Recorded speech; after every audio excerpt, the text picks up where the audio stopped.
Welcome to Strength in the Numbers. My name is Andrew Codd, accountant, author, and commercial finance entrepreneur, and it's my job each week to bring you leaders in finance and business and deconstruct with them their real stories, insights, and hard-won lessons into practical advice on the key strengths and qualities you need to remain relevant in accounting and finance today, as well as the steps you can begin to take to elevate the impact you make to have a fun, successful, and rewarding career in accounting and finance. Now let's go over to the show.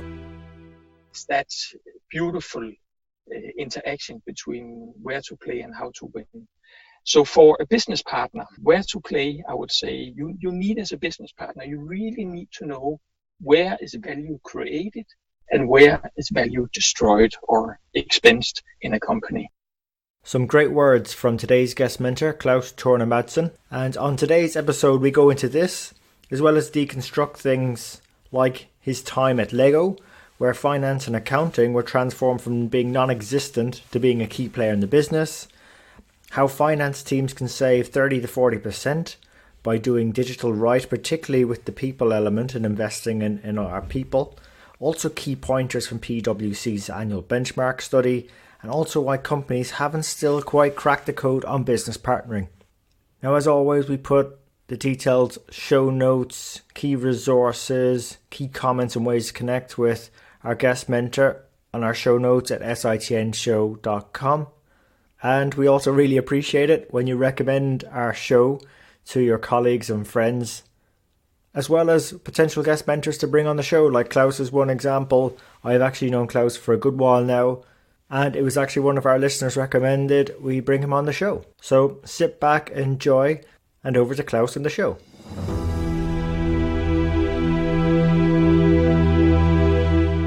So Claus, welcome to the show. Thank you very much, Andrew. Hey, it's our pleasure to have you on the show. And, you know, you came to us via recommendation. We've known each other on LinkedIn for a while, but actually one of our audience said you got to get Claus on the show. So delighted you could make it. Yeah, thank you. So some of our audience are familiar with you, others perhaps not as much. So would you mind giving us a brief introduction to your journey in accounting and finance? I can give you the short version. So I'm really a finance guy at heart. I started out in finance nearly 30 years ago. My first job was in audit or public accounting, but I didn't really want a career in there. I sort of found out it took me a few years. So I moved into industry. Instead, started to work different positions inside finance. So I've been working in corporate finance.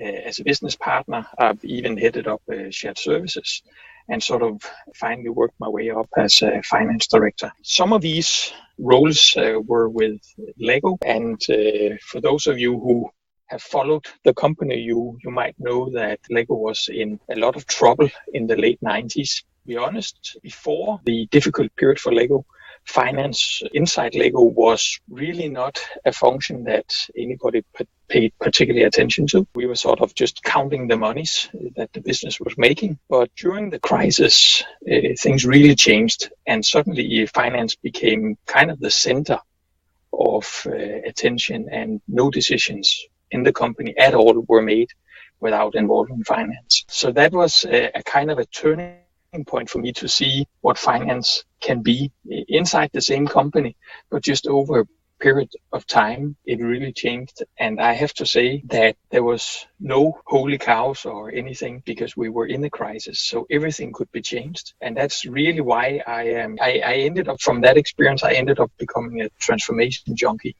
I don't like things when they're just as they used to be. I really like changing and improving things. And that's why I ended up some 14 years ago moving into consulting. So I've been consulting with a lot of great CFOs and finance departments. And that's really my passion here in life. It is to help finance become even better. That's the short version of me.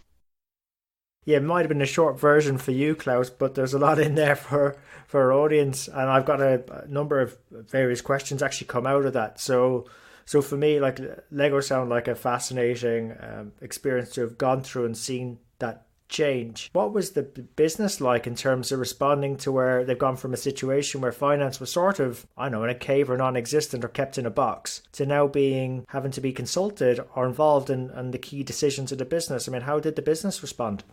Yeah, it was a huge change for all of us, and it happened in a few years, really. So from starting to see double-digit growth to actually starting losing money, and we everybody had to sort of face that new reality. And it was not just, we didn't end up in a situation where finance was consulted. We ended up in a situation where we were nearly running out of money and were in the hands of the banks. So any decision had to be approved by finance if it was any decision that involved resources or financial or human nature. So it really changed, and there was a lot of, especially being a fast-moving consumer goods company, there was a lot of marketeers who used to be able to explain why something was great because it was great for the consumers, for the children, or it was great for the brand and the brand building and the brand positioning, which at that point was the strongest and best recognized brand among its consumer group. It kind of turned all the usual performance metrics and usual arguments upside down. I have to say, look, I'm very biased and interested in Lego. Like I've loved it as a kid, and even into an adult, and seeing my kids use it as well. It's great with the video games now and the movies, so it's great that you're able to help turn that around. I suppose then from your sort of other consulting path and your transformation path, and interacting with CFOs, what is the biggest challenges that the CFOs you're talking with are facing nowadays? Yeah, so it's, you can say it's kind of two-sided.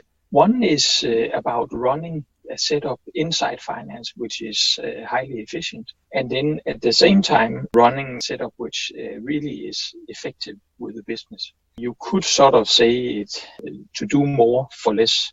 And we have some great examples where companies, just a few years, have been able to reduce their cost base, efficiency gains with 30 to 40%. At the same time, reinvesting some of that into business partnering so that they can do more with the business and for the business. I suppose in terms of finding that 30 to 40%, it's a number, so I have to delve into it. I mean, sort of what sort of things are they doing? I would say there's two kind of levers. One of them is, of course, digital. We have some great tools coming up. They are becoming more and more user-friendly, and the price on them is coming down. I think we are all familiar now with robotics, but there are a lot of other great tools out there that actually make that digital transformation easier now. So that's one side. And the second side is really a people side.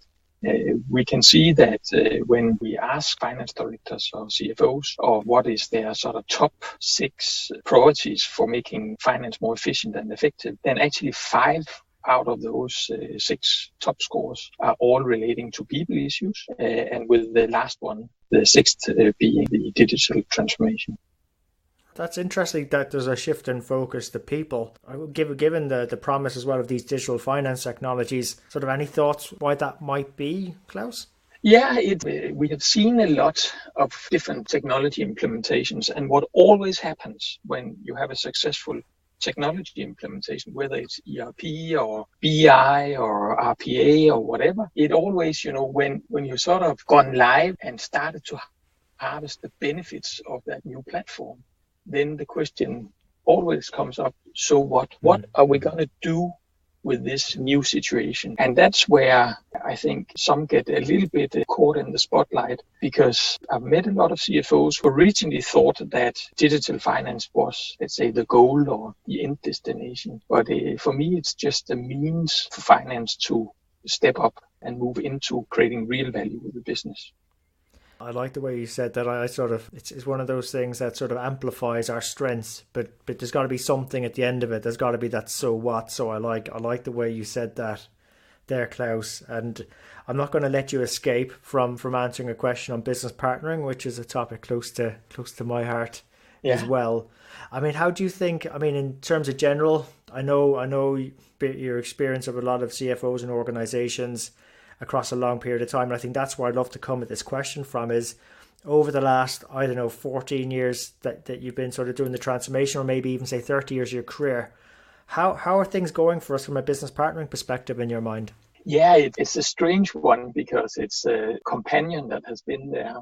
I've even had business partnering roles myself early on in my career. So it's definitely a topic that's top of the agenda. But I also think, in all fairness, it's a topic where we still really haven't cracked the code. We start to work with companies that are making an accelerated effort to really make a difference, and it's definitely worth that investment that the companies are doing. We have calculated payoff down to 3 months for quite significant investments in business partnering. But in fairness, I think we have sort of, everybody understands why we need business partnering.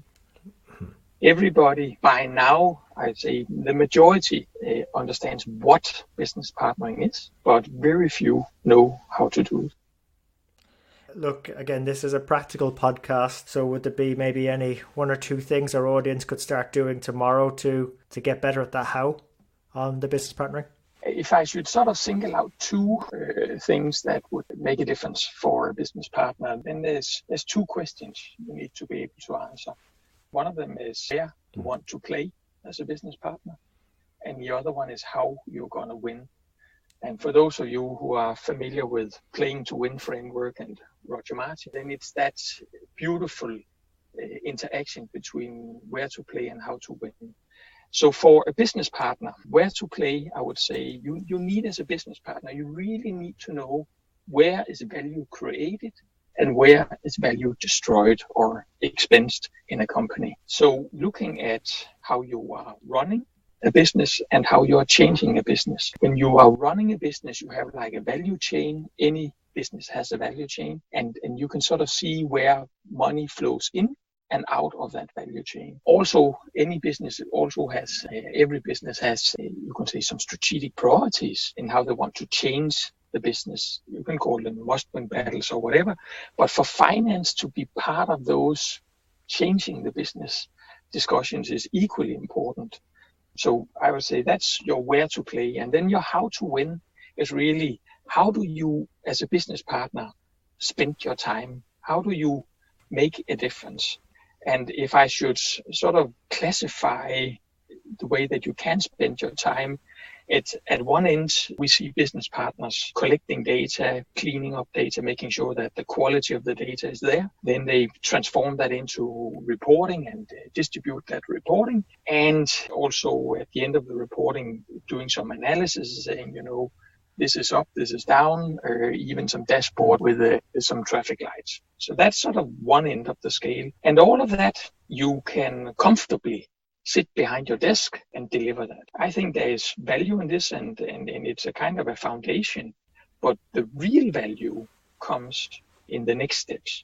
So the next steps is that you need to create some insights to your business stakeholders that they didn't have before. You need to influence those business stakeholders with making decisions that are based on your insights or updated with the new insight from the business. But if you're just making a recommendation and nobody is doing anything with it, it has been useless. So you need to go to influencing your stakeholders so that they make decisions. And then sometimes you also need, even as a finance business partner, you need to get some skin in the game. You might even need to drive some initiatives together with the business. I have this story from a company where they decided to change some of their, based on an analysis from the business partner, they decided to change their terms and conditions with their customers, and they had to negotiate those with top 10 key accounts. And the business partner participated in all the negotiations, and even because of some special circumstances, was the lead negotiator on 2 of the 10. And that's, to me, a great example of what finance can, or I would even say should do. Sometimes we can't just sit there and say, this is what I recommend, dear business, go and do it. We actually have to go out there and together with the business and create value together. That's a great way of looking at it. I feel I feel, there is still a lot of value. I think particularly from a foundational skills perspective in getting familiar with the data, the reports, the analysis, that's probably what we would call maybe preserving value. But then if you really want to go out and create and then capture it, it's got to be following up those recommendations with some sort of action to get to some impact. So whether it's us driving it or holding the business accountable or being out on the front lines, it's really far away from arcades, from sort of at our desks. It's another end of that spectrum. But it shows that we can play across the whole spectrum. There's opportunities to preserve, create, and capture value on the whole spectrum. It's just there's that opportunity now, right? And people are seeing that.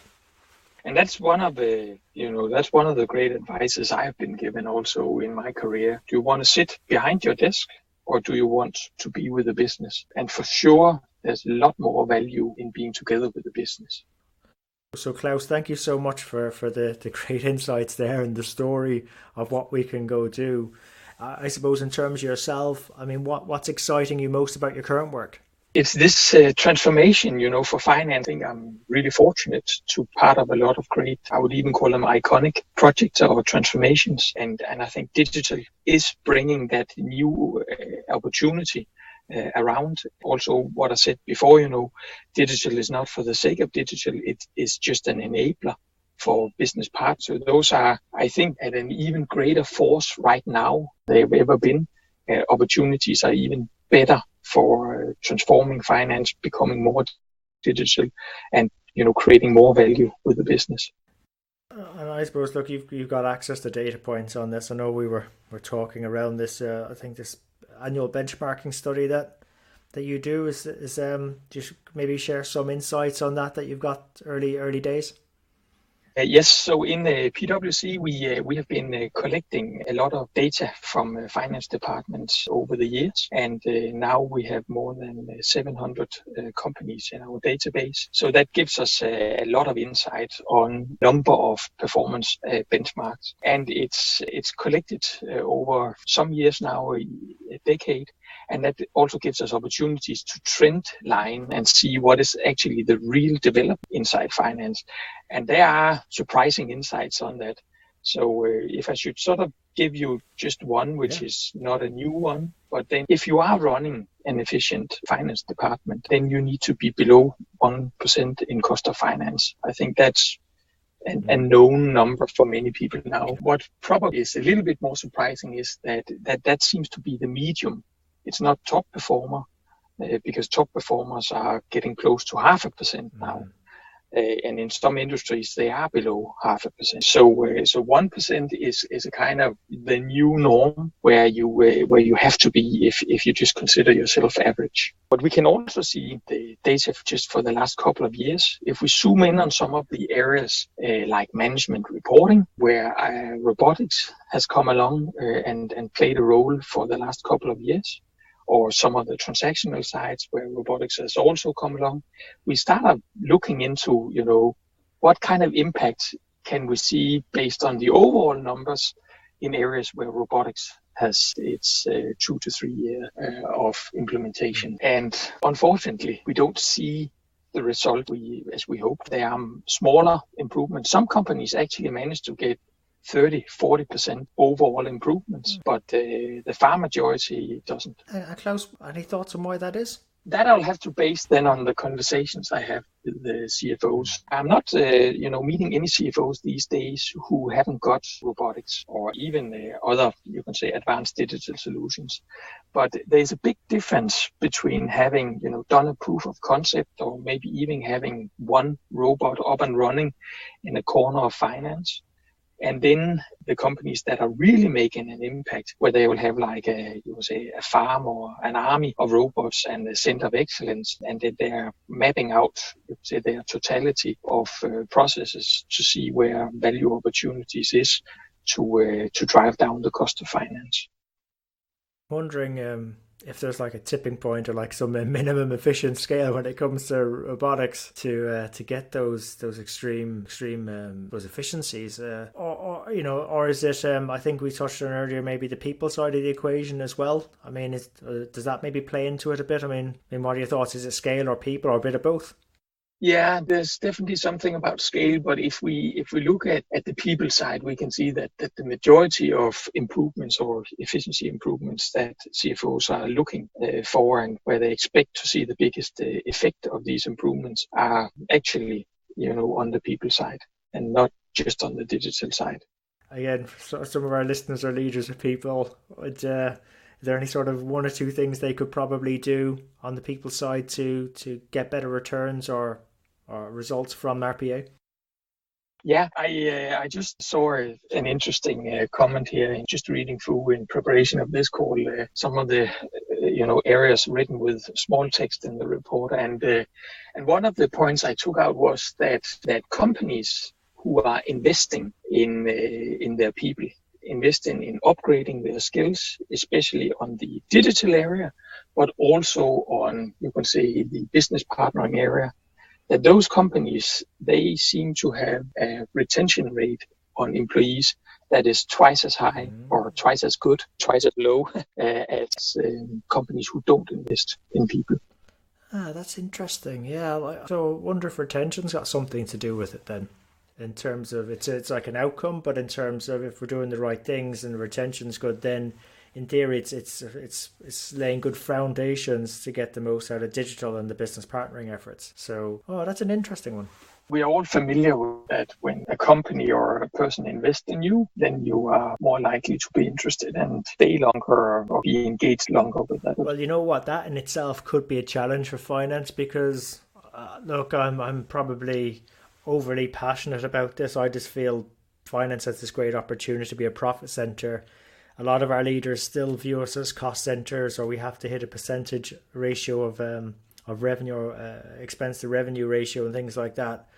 I mean, is that going to be a tough one, or how do some CFOs that are doing the investment, how can they get their mindset right to make sure that they see this as an investment in their finance team's future and their ability to add value to the organization as opposed to a short-term expense?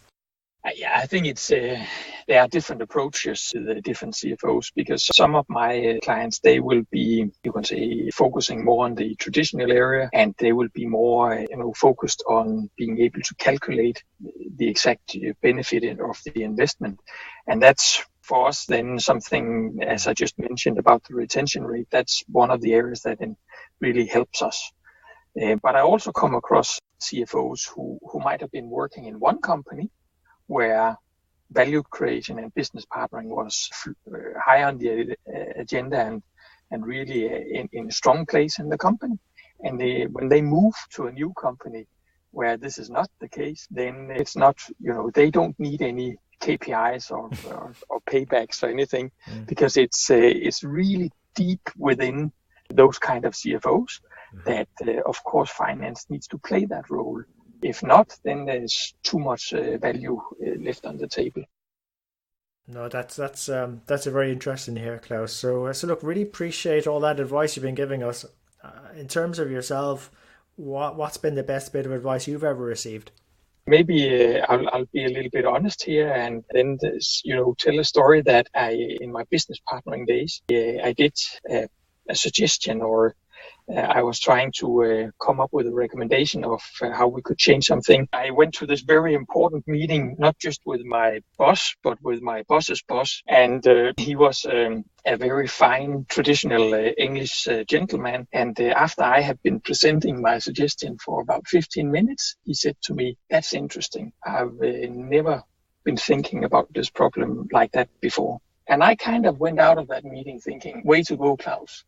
You really changed his view on this. And then after the meeting, my own boss, he came into my office and he said, "Claus, what just happened?" I said, "Yeah, I think it was a great meeting." He said, "No, you it might be cultural, or you might not be reading your stakeholders right. But what he said was, your suggestion is useless. We're never going to do it."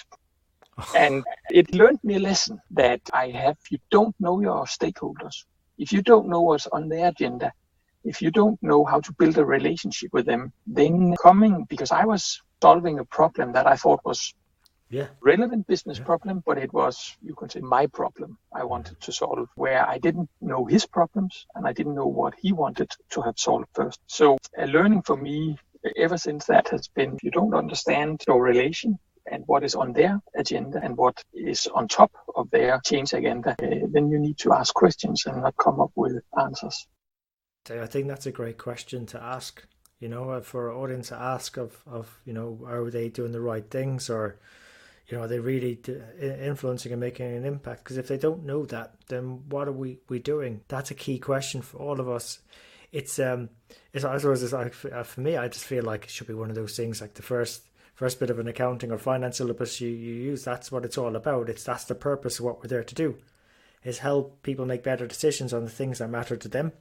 Once we've done that, then it opens a door to maybe push some of our own agendas that we think might help the shareholders as well, but and other stakeholders too. So yeah, that's a really great advice, Claus. Sorry for your troubles to go through that, but thank you for sharing the story though. You can look back and probably laugh about it now, so that's good. So would there be any maybe resources you'd recommend our audience go check out as well? If I could recommend a book. Actually, there is a great book out there called Create Value as a Finance Business Partner. Andrew, I know an editor of that book. I'm also an editor. I'm actually the editor of the Danish version. And I think not just because you and I have been involved in it, but actually I think it's a great book. It's the most comprehensive on business partnering out there. Christmas is coming up. If you don't know what to put on the wish list, then I can recommend it. That is actually, I would say I second that, but I would say it's like, back to our point earlier, it's like an investment, Claus. It's one of those things like that return over many, many years, that investment. So that's a plug for the book, I think. But only if you do anything different. If you keep doing the same as you've always done, staying behind your desk or whatever, then nothing will change. I think that's your transformation side though kicking in, Claus. It's just that of better never really stops. So yeah. So thanks for that. And, should any of our audience wish to continue the conversation, Claus, where's the best place to connect with you at?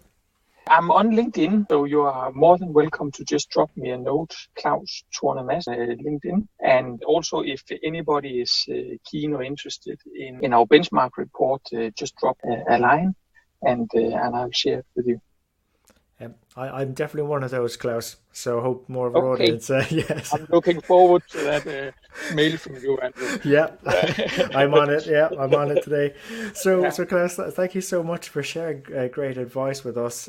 Before we wrap up, any parting thoughts for our audience? Yeah, maybe just a little bit of what has driven me. I hope that you can hear that I am truly passionate about finance. I think this is. My purpose in business is to help finance departments become better. And then my sort of daily role or challenge really is to make sure that I prioritize amongst the vast amount of opportunities that are out there, that I prioritize what I think is going to make the big difference on my purpose and my passion. So that has been sort of a little bit of my, life philosophy. That purpose, passion, and the ability to prioritize.